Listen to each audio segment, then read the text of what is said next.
എല്ലാ കൂട്ടുകാർക്കും നല്ലൊരു ദിവസം ആശംസിച്ചുകൊണ്ട് നമുക്ക് നേരെ ഉണ്ണിമോടെ ഇപ്പൊ സമയുടെ ഇന്നത്തെ നല്ലൊരു വിശേഷം കേട്ടാലോ. അങ്ങനെ ഇന്നത്തെ വിശേഷത്തില് മുത്തശ്ശിയുടെ കൈയും പിടിച്ച ഉണ്ണിമോള് കഴപ്പുരയിലേക്ക് വരുവാണ്. ഈ സമയത്ത് മുത്തശ്ശിയോട് ഉണ്ണിമോള് ചോദിച്ചു, അല്ല മുത്തശ്ശി, നമ്മൾ അങ്ങോട്ട് ചെന്ന് കഴിയുമ്പത്തിന് അമ്മ ദേഷ്യപ്പെടുമെന്ന് ചോദിക്കുക. എന്തിന്? അല്ല, അച്ഛൻ ശബരിമലയ്ക്ക് പോകുന്ന കാര്യം അമ്മയോട് പറഞ്ഞല്ലോ, അപ്പൊ അമ്മയോട് പറയാതെ പോയന്നെ അമ്മ ദേഷ്യപ്പെടുമെന്ന് ചോദിക്കുക. അങ്ങനെയൊന്നും ഇല്ലാന്ന് പറയാണ്. കാരണം അച്ഛന്റെ മാനസികാവസ്ഥ അമ്മയ്ക്ക് അറിയാലോ എന്ന് പറയണേ. എന്തറിയാന്ന്? അച്ഛനിപ്പോ എന്താ കുഴപ്പമിരിക്കണെന്ന് ചോദിക്കുവാണേ. ഒന്നുമില്ല, മോൾ ഇങ്ങ് നടക്കാൻ പറയാണ്. അങ്ങനെ ഉണ്ണിമോളും ദേവിയമ്മയും കൂടെ അനസയുടെ അടുത്തേക്ക് വരുവാണ്. അങ്ങനെ വന്നു കഴിഞ്ഞപ്പോഴാണ് കഴകുപ്പരി ബോധമില്ലാതെ കിടക്കുന്ന അനസയെ കണ്ടത്. ഒരു നിമിഷം രണ്ടുപേരും ഞെട്ടിപ്പോയി. അമ്മയെന്നും വിളിച്ച അല്ലാതെ വിളിച്ച് ഉണ്ണിമോൾ അങ്ങോട്ട് ചെല്ലുവാണ്. കുലിക്ക് വിളിച്ചിട്ടൊന്നും ഉണ്ണിമോൾ എഴുന്നേറ്റില്ല. ഈ സമയം ദേവികമ്മ പറഞ്ഞു, മോളെ നീ പേടിക്കൊന്നും വേണ്ട കേട്ടോ. നീ ഒരു കാര്യം ചെയ്യുന്നത് തിരുമേനിയുടെ ഒന്ന് പറ, ഡോക്ടർ ഒന്ന് പരിശോധിക്കട്ടെ, ഡോക്ടറെ വിളിച്ചു വിടാൻ പറ, തിരുമേനിയോട് പറയാണ്. അങ്ങനെ ഉണ്ണിമോള് തിരുമേനിയുടെ അടുത്തേക്ക് ഓടുവാണ്. തിരുമേനിയുടെ ഇരുന്ന് കാര്യങ്ങളൊക്കെ പറഞ്ഞു. ഈ സമയം ദേവികമ്മ അവിടെ ഇരുന്ന് വെള്ളമൊക്കെ എടുത്ത് അനസൂയയുടെ മുഖത്ത് തളിക്കുകയാണ്. പെട്ടെന്ന് അനസൂയക്ക് ബോധം വന്നു. അനസൂയ കണ്ടു ചുറ്റി നോക്കണം. എന്താ മോളെ, എന്ത് പറ്റിയെന്ന് ചോദിക്കുക. എന്താന്ന് അറിയത്തില്ലമ്മേ, ഞാൻ ഇവിടെയൊക്കെ തൂത്ത് വൃത്തിയായിക്കൊണ്ടിരിക്കുകയാണ്. പെട്ടെന്ന് എനിക്ക് തല ചുറ്റുന്ന പോലെ തോന്നി, അങ്ങനെ ഞാനിവിടെ വീണതാന്ന് പറയാണ്.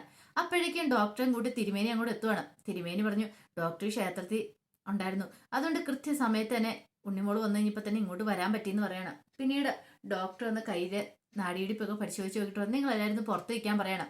അങ്ങനെ അവരെല്ലാം പുറത്തു പോയി ഇന്ന് ഇപ്പത്തേനും ഡോക്ടർ അനസൂയനെ പരിശോധിച്ചു. പരിശോധന എല്ലാം കഴിഞ്ഞതിന് ശേഷം കുറച്ചൊരു സമയം ആകെപ്പാട് ടെൻഷൻ അടിച്ചിരിക്കുകയാണ് ഉണ്ണിമോളൊക്കെ. എന്ത് സംഭവിച്ചെന്ന് അറിയത്തില്ല. അപ്പോഴേക്കും മുത്തശ്ശിയുടെ ഉണ്ണിമോളുടെ അടുത്തേക്ക് ഡോക്ടർ വരുവാണ്.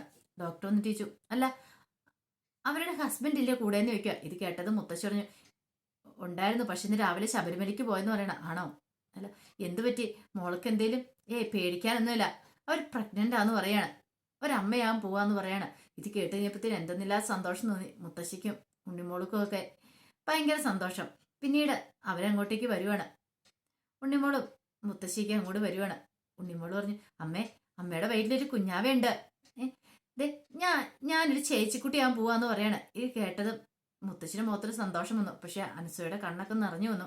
അനസൂയക്കാണ് സങ്കടം സഹിക്കാൻ പറ്റുന്നുണ്ടായിരുന്നില്ല. ഈ സമയം ഉണ്ണിമോൾ പറഞ്ഞു, അതെ ഞാൻ പോയി ഈ സന്തോഷ വാർത്ത ഗിരിദേവനോടും ഭാവിയോടും ഒന്ന് പറയട്ടെ എന്ന് പറഞ്ഞുകൊണ്ട് ഉണ്ണിമോൾ അങ്ങോട്ടേക്ക് ഓടുവാണ്. മുത്തശ്ശി പറഞ്ഞു, എന്താ അനസൂയ? ഇതറിഞ്ഞിട്ടും അനസൂയയുടെ മുഖത്ത് ഒരു സന്തോഷമില്ലാത്ത എന്താ മോളേന്ന് ചോദിക്കണം. അത് പിന്നെ അമ്മേ, എനിക്ക് എങ്ങനെ സന്തോഷിക്കാൻ പറ്റും? ഉണ്ണിമോളുടെ കുറിച്ചറിയാലോ, പാവ ഉണ്ണിമോള്. ഉണ്ണിമോൾ ഇനി എത്ര ദിവസം ഉണ്ടാവുന്ന ഓർത്തായിരിക്കണേ. എനിക്ക് അതേക്കുറിച്ച് ഓർത്തൊരു ടെൻഷനാ. ഒരു കുഞ്ഞിനെ ഞാൻ ആഗ്രഹിച്ചിരുന്നുള്ള സത്യം തന്നെയാ. പക്ഷെങ്കിൽ ഇനി എത്ര കുഞ്ഞുങ്ങൾ വന്നാലും ഉണ്ണിമോൾക്ക് പകരമാകുമോ? ഒരിക്കലും പകരമാകത്തില്ല. എൻ്റെ ഉണ്ണിമോളെ പോലെ ഒരു കുഞ്ഞിനെ, ഒരു പെൺകുട്ടീനെ എനിക്ക് ഒരിക്കലും കിട്ടാനും പോകുന്നില്ല. അതുകൊണ്ട് എനിക്കിതൊന്നും ആസ്വദിക്കാൻ പറ്റുന്നില്ല അമ്മേ. ഒരു പക്ഷേങ്കില് ഇനിയിപ്പോ ദൈവം തമ്പരൻ അവസാന നിമിഷത്തിൽ കഴിഞ്ഞിരിക്കുന്നതാണെന്നും പറയാൻ പറ്റില്ല. ഉണ്ണുമോളെ അങ്ങ് എടുത്തിട്ട് പകരം എന്റെ വയറ്റിലേക്ക് ഒരു ജീവനെ തന്നാണെന്നും പറയാൻ പറ്റില്ല. ചിലപ്പോ ദൈവം അങ്ങനെ ചെയ്തതായി കൂടുന്നില്ലെന്ന് പറയാം. ഇതോടെ കേട്ടുകഴിഞ്ഞാലും മുത്തശ്ശിയുടെ കണ്ണ് രണ്ടും നിറഞ്ഞൊഴുക. മുത്തശ്ശിക്കും വല്ലാത്ത സങ്കടമായിപ്പോയി. കാരണം ഉണ്ണിമോൾക്കൊന്നും സംഭവിക്കില്ല എന്നാണ് സദാസമയം പ്രാർത്ഥനയുള്ളത്. അപ്പൊ ഇങ്ങനെയൊക്കെ വന്നു കഴിയുമ്പോഴത്തേനും വന്ന് ഭവിക്കുമ്പോൾ ഉണ്ണിമോളെ നഷ്ടപ്പെടുവാണോ എന്നൊരു ചിന്ത മുത്തശ്ശിയുടെ മനസ്സിലേക്ക് ഉണ്ടാകുന്നുണ്ട്. ആ സമയം ഗിരിദേവനും മാവൻ നടക്കുവാണ്. ഉണ്ണിമോൾ അവിടെ നിന്ന് ഗിരിദേവൻ ഉറക്ക വിളിക്കുകയാണ്. ഗിരിദേവനും മാവൻ തിരിഞ്ഞു നിന്നു. അവിടെ നിന്നേ എനിക്കൊരു സന്തോഷ വാർത്ത പറയാണ്ടെന്ന് പറയും. സന്തോഷ വാർത്ത? അതെന്താ? അതെ, എനിക്കൊരു അനിയൻകുട്ടൻ ഉണ്ടാകാൻ പോവാന്ന് പറയണ. അനിയൻകുട്ടനാ? അതെ, എന്റെ അമ്മ ഗർഭിണിയാന്ന് പറയാണ്. ഇത് കേട്ട് ഞാൻ ഗിരിദേവൻ പറയാം, ആഹാ, സന്തോഷമുള്ള കാര്യമുള്ളതെന്ന് പറയാം. അതെ, ഇപ്പോഴാ അറിഞ്ഞേ. ഡോക്ടർ ഒന്ന് പരിശോധിച്ച് നോക്കി, അമ്മ അവിടെ ബോധം കെട്ട് പോയായിരുന്നു. പിന്നെ ഞാനാ പോയി ഡോക്ടറെ വിളിച്ചുകൊണ്ട് വന്നേ. ഡോക്ടർ പരിശോധിച്ച് നോക്കിയിട്ട് പറഞ്ഞെന്ന് പറയാണ്. പിന്നീട് ഉണ്ണിമോൾ പറഞ്ഞു, അതെ ഞാനങ്ങോട്ട് ചെല്ലട്ടെ, അമ്മയുടെ മുത്തശ്ശിയുടെ അടുത്തേക്ക് ചെല്ലട്ടെ എന്ന് പറഞ്ഞുകൊണ്ട് ഉണ്ണിമോൾ അങ്ങോട്ട് പോവാണ്. ഈ സമയം ഗിരിദേവതയോട് ഭാവിച്ചു, അല്ലെ ഗിരിദേവ, ഇപ്പൊ അവരുടെ വയറ്റിൽ ഒരു കുഞ്ഞുണ്ട്. ആ കുഞ്ഞ് പിറന്നിട്ടുണ്ടെങ്കിൽ അതിനെ കാണാനുള്ള യോഗം ഉണ്ണിമോൾക്ക് കിട്ടുമെന്ന് ചോദിക്കുകയാണ്. ആ ശിശു ജനിച്ചു കഴിയുമ്പോൾ അതിനെ കാണാനുള്ള യോഗം. ഇത് കേട്ടതും ഗിരിദേവൻ പറഞ്ഞു, ഇല്ല, ഒരിക്കലും ഉണ്ണിമോൾക്ക് അത് ലഭിക്കില്ല. അത് മാത്രമല്ല, ഉണ്ണി ഉണ്ണിമോളുടെ അന്ധകയായിട്ടായിരിക്കും ആ കുഞ്ഞു വരാൻ പോകുന്നു പറയുവാണ്. ഇത് കേട്ട കഴിഞ്ഞപ്പോഴത്തേനും അവർക്കൊന്നും മനസ്സിലായില്ല. എന്താ ഗിരിദേവ പറയണെന്ന് ചോദിക്കുക. കാലന് ഉണ്ണിമോളുടെ ജീവൻ അപഹരിക്കണമെങ്കിൽ എന്തെങ്കിലും ഒരു മാർഗം വേണം. ഒന്നെങ്കിൽ വെള്ളം, അല്ലെങ്കിൽ അഗ്നി, വായു, അങ്ങനെ എന്തെങ്കിലും ഒരു രീതി മാത്രം, ഏതെങ്കിലും മാർഗം ഉണ്ടെങ്കിൽ മാത്രമേ ജീവൻ അപഹരിക്കാൻ പറ്റുള്ളൂ. ആ കാര്യം വാവയ്ക്ക് അറിയാവുന്നല്ലേന്ന് ചോദിക്കും. അതേന്ന് പറയാണ്. അങ്ങനെയാണെങ്കിൽ ഉണ്ണിമോളുടെ ജീവൻ അപഹരിക്കാൻ പോകുന്ന ആ വയറ്റിൽ കിടക്കുന്ന കുഞ്ഞായിരിക്കും എന്ന് പറയാണ്. പക്ഷെ വാവയ്ക്കൊന്നും മനസ്സിലായില്ല എന്തായി പറയണേന്നുള്ളത്. ഇപ്പൊ ഗിരിദേവൻ പറഞ്ഞതിനർത്ഥം ആ കുഞ്ഞാണ് ഉണ്ണിമോളെ കഥ ചെയ്യാൻ പോകുന്നതെന്ന് ഓർത്താ. ഉണ്ണി ഇത് കേട്ട് കഴിഞ്ഞപ്പോ വായിക്കും ഭയങ്കര സങ്കടമായിപ്പോയി. പിന്നീട് ആകെപ്പാടെ വിഷമിച്ചിരിക്കും അനസൂയ. അനസൂയയുടെ അടുത്ത് മുത്തശ്ശി പറഞ്ഞു, അനസൂയ നീ വിഷമിക്കൊന്നും വേണ്ടാന്ന് പറയണം. അപ്പോഴേക്കും ഉണ്ണിമോൾ അങ്ങോട്ട് ഓടി വന്നു. ഉണ്ണിമോൾ വന്നിട്ട് പറഞ്ഞു, അതെ ഞാൻ ഗിരിദേവനും ബാബയോടും ഒക്കെ പറന്ന് പറയണം. അപ്പോഴേക്കും അനസൂയയുടെ കണ്ണ് നിറഞ്ഞിരിക്കുന്നുണ്ട്. എന്താ അമ്മയുടെ കണ്ണെന്താ നിറഞ്ഞിരിക്കണെന്ന് ചോദിക്കുവാണ്. അല്ല അത് പിന്നെ ഞാൻ സന്തോഷം കൊണ്ട് കണ്ണ് നിറഞ്ഞ വയറ്റിലൊരു കുഞ്ഞുണ്ടെന്ന് അറിഞ്ഞു കഴിഞ്ഞപ്പോ, ഓ അതല്ലേ. അതെ ഒരു കാര്യം ചെയ്യാ, അമ്മയും മുത്തശ്ശിയും കൂടെ പോയിക്കോളാൻ പറയണം. എങ്ങോട്ട്? വീട്ടിലേക്ക്. അമ്മയ്ക്ക് വയ്യാത്തല്ലേ, അവ മുത്തശ്ശിയും കൂടെ കൂടെ പോയിക്കോളാൻ പറയണം. ഇത് കേട്ടൻ ദേവികൻ പറഞ്ഞു, ഞാൻ പോകുന്നില്ല എന്ന് പറയണം. അതെ അമ്മയ്ക്ക് വയ്യാത്തല്ലേ, അമ്മേനെ എവിടെ ഇരുത്തിക്കൊണ്ടിരിക്കാൻ പറ്റുമോ? അമ്മയുടെ വയറ്റൊരു കുഞ്ഞാവേ ഉള്ളതെന്ന് നിൽക്കും. ദേവികൻ പറഞ്ഞു, അത് ശരിയാണ് സൂയെ, നീ ഇനി ഇവിടെ ഇരിക്കണ്ട, നിനക്ക് നല്ല പരിചരണമൊക്കെ വേണ്ടി സമയം, നീ വീട്ടിലേക്ക് പൊക്കോ, നീ വീട്ടിൽ പോയി റെസ്റ്റ് എടുത്തോളാൻ പറയണം, ഇവിടെ ഇരിക്കണമെന്ന് പറയും. ഇത് കേട്ടപ്പോൾ അനസൂയ പറഞ്ഞു, ഇല്ലമ്മേ ഞാൻ ഒരിടത്തേക്കും പോകുന്നില്ല, ഞാൻ ഇവിടെ ഇരുന്നോളാം എന്ന് പറയണം. അത് പറഞ്ഞിട്ട് കാര്യമില്ല, നീ വീട്ടിലേക്ക് പോകണം, അന്നാ അമ്മയും കൂടെ വരാൻ പറയാണ്. ഞാൻ ഉണ്ണിമോൾക്ക് ഒരു കാര്യം ചെയ്യാം, എൻ്റെ മൊബൈൽ ഫോൺ കൊടുത്തിട്ട് പോവാം, എന്തെങ്കിലും ആവശ്യമുണ്ടെങ്കിൽ വിളിച്ചാൽ മതിയല്ലോ, അമ്മയും കൂടെ വരാൻ പറയണം. ഈ സമയം ഉണ്ണിമോള് അങ്ങോട്ടേക്ക് മാറിയിട്ടുണ്ടായിരുന്നു. ആ സമയമാണ് ദേവികമ്മയോട് അനസൂയ സംസാരിക്കുന്നത്. അപ്പോഴേക്കും ദേവികൻ പറഞ്ഞു, ഇല്ല മോളെ ഞാൻ വരത്തില്ല, എൻ്റെ ഉണ്ണിമോളെ ഇട്ടിട്ട് വരത്തില്ല, എനിക്ക് ആ വീട്ടിലേക്ക് വരണമെങ്കിൽ, ആ പടിയിലേക്ക് കാലെടുത്ത് വെക്കണമെങ്കിൽ എന്നോടൊപ്പം ഉണ്ണിമോളും കൂടെ കാണണം, അല്ല ഞാനിവിടെ കിടന്ന് മരിക്കുള്ളൂ എന്ന് പറയാണ്. ഉണ്ണിമോളില്ലാത്തൊരു ജീവിതത്തെക്കുറിച്ച് എനിക്ക് ചിന്തിക്കാൻ പോലും പറ്റില്ലെന്ന് പറയാണ്. ഇത് കേട്ടപ്പോൾ അനസൂയ പറഞ്ഞു, അമ്മ എന്താ ഇങ്ങനെയൊക്കെ പറയണേ? അതെ മോളെ, അങ്ങോട്ട് വരണമെങ്കിൽ ഇത് അവളുടെ കളിയും ചിരിയും കൊഞ്ചിലില്ലാത്ത ആ വീട്ടിലേക്ക് എനിക്കിനി വരാൻ പറ്റില്ല, ഞാൻ ഉണ്ണിമോളെയും കൊണ്ട് പോകത്തുള്ളൂ എന്ന് പറയണം. മോളൊരു കാര്യം ചെയ്യുക, മോൾ ഇവിടെ നിൽക്കണ്ട, മോള് വീട്ടിലേക്ക് തന്നെ മടങ്ങി പോയിക്കോളാൻ പറയാണ്. മോൾ ഇവിടെ നിന്നുകൊണ്ടും വലിയ പ്രയോജനം ഉണ്ടെന്ന് തോന്നില്ലെന്ന് പറയാണ്.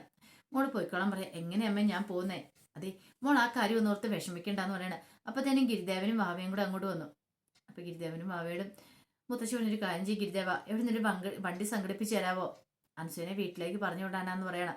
അതാണ് ആ കാര്യം, അതൊന്നും കുഴപ്പമില്ല, ഇപ്പൊ തന്നെ ഒരു വണ്ടി വിളിച്ചു വിടാം, ആന്റി വീട്ടിലേക്ക് പോയിക്കോളാനായിട്ട് പറയാണ്. അങ്ങനെ അനസൂയനെ കുറച്ച് സമയം കഴിഞ്ഞ് കഴിഞ്ഞപ്പോഴത്തേനും വീട്ടിലേക്ക് പറഞ്ഞു വിടുക. ആ സമയത്ത് മുത്തശ്ശിയുടെ നെഞ്ചി തീയായിരുന്നു. അത് ഉണ്ണിമോളെ കുറിച്ചുള്ള ചിന്തകൾ മാത്രമായിരുന്നു മനസ്സിലുണ്ടായിരുന്നേ. ഉണ്ണിമോൾക്ക് ഒരു ആപത്ത് സംഭവിക്കല്ലേ എന്നൊരു ചിന്ത മാത്രമേ ഉണ്ടായിരുന്നുള്ളൂ. ഈ സമയം ഉണ്ണിമോളെ കൊല്ലാൻ നോക്കിയ ആ രണ്ട് ചിങ്കിടികൾ ഗുണ്ടകൾ അവന്മാര് ശബരിമലയ്ക്ക് പോകാൻ തുടങ്ങുന്നു. വിനോദും ആ കൂടെയുണ്ട്. അപ്പൊ കെട്ടൊക്കെ നിറച്ച് അങ്ങനെ പോയിക്കൊണ്ടിരിക്കുന്ന സമയത്ത് വിനോദിന്റെ തോളത്തേക്ക് അപ്പുറേന്ന് ഇപ്പുറേന്ന് രണ്ടുപേരും ചാരി പതുക്കെ നടന്നു വരുവാണ്. അപ്പൊ ഈ സമയത്ത് ഒരുത്തൻ ചോദിച്ചു, ഇങ്ങനെ നമ്മൾ പോയാൽ എപ്പോഴും ശബരിമലയിൽ എത്തും, നമ്മൾ എത്ര ദിവസം നടന്നാലാന്ന് ചോദിക്കുകയാണ്. ഇത് കേട്ട വിനോദ് പറഞ്ഞു, എല്ലാ വണ്ടിക്കും കൈ കാട്ടിയതല്ലേ, നിങ്ങളുടെ ഈ അസുഖം കണ്ടു കഴിഞ്ഞപ്പോൾ ദേഹത്തിലെ ഈ കൊമളച്ച് പൊങ്ങിയിരിക്കുന്ന കണ്ടപ്പോൾ ആരും വണ്ടി നിർത്താൻ പോലും തയ്യാറായില്ലെന്ന് പറയാണ്. വല്ല പകർച്ചവ്യാധിയാണെന്ന് ഓർത്തിട്ട്. ഇത് കേട്ടത് അവന്മാര് പറഞ്ഞു, എന്ത് ചെയ്യാൻ പറ്റും, ഞങ്ങൾ അങ്ങനത്തെ കാര്യങ്ങളൊക്കെ ചെയ്തുകൊണ്ടല്ലേ. പെട്ടെന്ന് വിനോദ് പറഞ്ഞു, എന്തോ കാര്യമുണ്ടല്ലോ, എന്താ കാര്യം, സത്യം പറ, നീക്ക് ഗിരിദാനും വാവേനെയൊക്കെ അറിയുകയും ചെയ്യാം, അതിനകത്ത് അവ തമ്മിൽ നേരത്തെ പരിചയമുണ്ടെന്നാ, എന്താ കാര്യം, എന്നോട് പറയാൻ പറ്റാത്ത വല്ല കാര്യമാണെന്ന് നിൽക്കും. ഈ സമയം ഒരു ഗുണ്ട പറഞ്ഞു, അതൊക്കെ ഞങ്ങൾ പിന്നീട് സംസാരിക്കാം, പോകുന്ന വഴിയെ സംസാരിക്കാന്ന് പറയണം.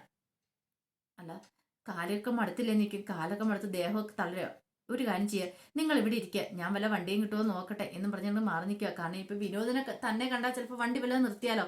അങ്ങനെ കുറെ സമയം കഴിഞ്ഞപ്പോൾ തന്നെ വണ്ടിക്കാരൻ അങ്ങോട്ട് വരുവാണ്. ഒരു ടാക്സി ഡ്രൈവർ വന്നു, ടാക്സി ഡ്രൈവറല്ല, ഒരു ടാക്സി വണ്ടി വന്നു.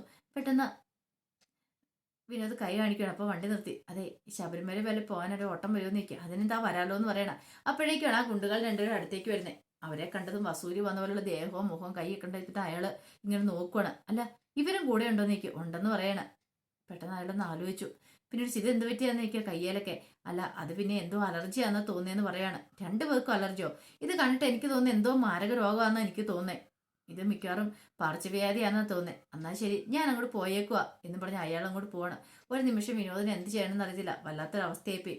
പിന്നീട് വിനോദ് അവരോട് പറഞ്ഞ് പേടിക്കണ്ട, നമുക്ക് നടക്കാൻ പറ്റുന്ന നടത്തും പോവാം എന്നൊക്കെ പറഞ്ഞിട്ട് അവരുടെ തോളത്ത് പിടിച്ച് വിനോദ് അവരെ കൊണ്ട് അങ്ങ് പോവാണ്. ഈ സമയം ദേവകിയമ്മയുടെ വീട്ടിലേക്ക് ഒരു സ്ത്രീ വരുവാണ്. അവർ വന്നിട്ട് മിനിയുടെയും ജയന്റെയും കയ്യിലേക്ക് ഒരു പേപ്പർ കൊടുക്കുവാണ്. അവർക്ക് എന്താന്ന് പോലും മനസ്സിലായില്ല. അനസൂയ വരുമ്പോൾ കൊടുക്കണമെന്നാണ് പറഞ്ഞത്. അനസൂയ അവിടെ ഇല്ലല്ലോ. അങ്ങനെ അവരിതൊക്കെ പറഞ്ഞു ഏൽപ്പിച്ചിട്ട് തിരിയുന്ന സമയത്താണ് അങ്ങോട്ടേക്ക് അനസൂയ വരുന്നത്. അനസൂയെ കണ്ടത് ഒരു നിമിഷം അവരിത് ഞെട്ടി. പിന്നീട് അനസൂയോട് പറഞ്ഞു, എന്നെ മനസ്സിലായെന്ന് ചോദിക്കുക. ഇല്ലാന്ന് പറയണേ, ഞാന് നിന്റെ ആദ്യ ഭർത്താവിന്റെ അമ്മയെന്ന് പറയണ അനന്തന്റെ. ഇത് കേട്ടത് ഒരു നിമിഷം അനസൂയ ഞെട്ടി. അനസൂയുടെ മനസ്സിലേക്ക് പല പല ചിന്തകളും വരുവാണ്. അനന്തൻ തന്റെ കരുത്തി താലിയാർത്തിയും പിന്നീടുള്ള ജീവിതമൊക്കെ. പിന്നീട് അവർ പറഞ്ഞു, ഞാൻ എൻ്റെ കൊച്ചുമോളെ ഒന്ന് കാണാൻ വേണ്ടി വന്നാ, താരനെ കാണാൻ വേണ്ടി വന്നാന്ന് പറയാം. ഇത് കേട്ട് കഴിഞ്ഞപ്പോഴത്തേനും അനസൂയ പറഞ്ഞു, താര ഇവിടെ ഇല്ല, അവള് തറവാട്ട് വീട്ടിലാ, അവിടെ നിന്ന് അവള് പഠിക്കുന്നേ. അതുകൊണ്ട് ഇവിടെ ഇല്ലാന്ന് പറയാണ്. ഇത് കേട്ട് കഴിഞ്ഞപ്പത്തിന് അവര് പറഞ്ഞു, ആണോ, അന്നേ ഒരു കാര്യം ചെയ്യാം, ഞാൻ ഈ പേപ്പറൊക്കെ ഇത് ഇവിടെയുള്ള നിങ്ങളുടെ ഏട്ടൻ്റെ ഏൽപ്പിച്ചിട്ടുണ്ട്, ജയന്റെ കയ്യിൽ നിന്ന് വാങ്ങിച്ചോളാൻ പറയാണ്. കാരണം ഇനിയിപ്പോൾ അവൻ പോയി കഴിഞ്ഞാൽ പിന്നെ എനിക്ക് 2 ആൺമക്കളാ ഉള്ളത്. സ്വത്തുക്കള് ഞാൻ വീതം വെച്ചു, ഇവൾക്ക് ഒന്നും കൊടുക്കാതിരിക്കാൻ പറ്റില്ലല്ലോ താരയ്ക്ക്. അപ്പൊ അതുകൊണ്ട് ഒരു വീതം ഞാൻ താരയ്ക്ക് വേണ്ടിയിട്ട് മാറ്റി വെച്ചിട്ടുണ്ട്. എൻ്റെ മൂത്ത മോനുള്ള സ്വത്തായിരുന്നത്, അവൻ ഇല്ലാത്തോണ്ട് അവളുടെ മോൾക്ക് ഇരിക്കട്ടെ എന്ന് എഴുതി വെച്ചിരുന്ന പേപ്പറാ. ഇത് വാങ്ങണമെന്ന് പറയണം. ഇത് വാങ്ങണമെന്ന് പറഞ്ഞ് അവരുടെ നിന്ന് വാങ്ങിച്ചിട്ട് നേരെ അൻസൂയുടെ കയ്യിലേക്ക് കൊടുക്കാൻ തുടങ്ങുകയാണ്. ഈ സമയം അൻസൂയ എന്ത് ചെയ്യണമെന്ന് അറിയില്ലാതെ ആ പാടിന് ഞെട്ടലിൽ നിൽക്കുകയാണ്. അപ്പൊ അതിന്റെ വിശേഷങ്ങളൊക്കെ നമ്മൾ കണ്ടത്. ഇതിന്റെ ബാക്കി വിശേഷങ്ങളുമായിട്ട് വൈകുന്നേരത്തെ പ്രൊമോയി വരാട്ടോ. ഒരിക്കൽ കൂടി എല്ലാവർക്കും നല്ലൊരു ദിവസം ആശംസിച്ചു നിർത്തുന്നു. നന്ദി.